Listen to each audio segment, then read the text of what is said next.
Dear audience, in Islam history, before the arrival of Prophet Muhammad sallallahu alaihi wasallam, the entire world was engrossed in the darkness of cook, shirk, and all kinds of evil deeds. People are involved in the various sorts of immoral behavior. Mutual fighting and battle took place on a daily basis. Their audience, at that fasting time, the Muhammad sallallahu alaihi wasallam came to earth and he changed the face of human society. But he did not do this just by jihad, but with his character. Some example for this we find in a hadith of Nabi sallallahu alaihi wasallam. In one hadith he says, "Inna min khiyarikum ahsanakum akhlaqo."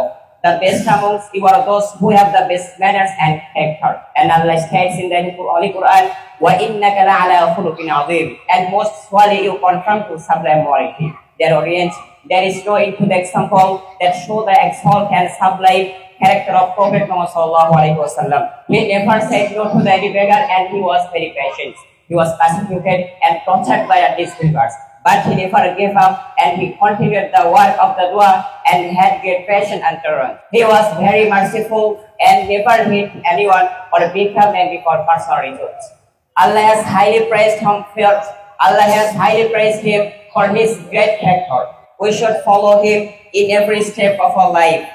May Allah help us all. Assalamualaikum warahmatullahi wabarakatuh. আলহামদুলিল্লাহ, আলহামদুলিল্লাহ, সবাই আলহামদুলিল্লাহ। 9টা থেকে একটা, প্রায় পৌনে একটা, 4 ঘন্টা তোমরা মনে উঠেছো কিছু সময়। আমি আর ইমাম সাহেব তো একটু উঠি নাই। তাহলে আমাদের একটা পুরস্কার দেওয়া দরকার। এই পুরস্কারটা ইস্তেকামাতের উপর কিসের উপরে? তাহলে আমি কি ফার্স্ট না হুজুর ফার্স্ট দেখতে হবে। কে বেশি ধরেছে জায়গা হিসেবে উনি এখান থেকে এখানে এসেছে, তাহলে উনি সেকেন্ড, আমি জায়গা থেকে নড়ি নাই। আচ্ছা, আল্লাহ তাআলা আমাদের সকলকে বুঝার, আমল করার এবং এই মেহনতকে কবুল করেন। প্রিয় ছাত্র ভাইরা, আমি খুবই আনন্দিত। আসলে এত লম্বা সময় অনেকদিন পর তোমাদের সাথে দিলাম, মনে হয় সারা বছরে। তো আল্লাহ তাআলা সুযোগ করে দিয়েছেন ব্যস্ততার মাঝে।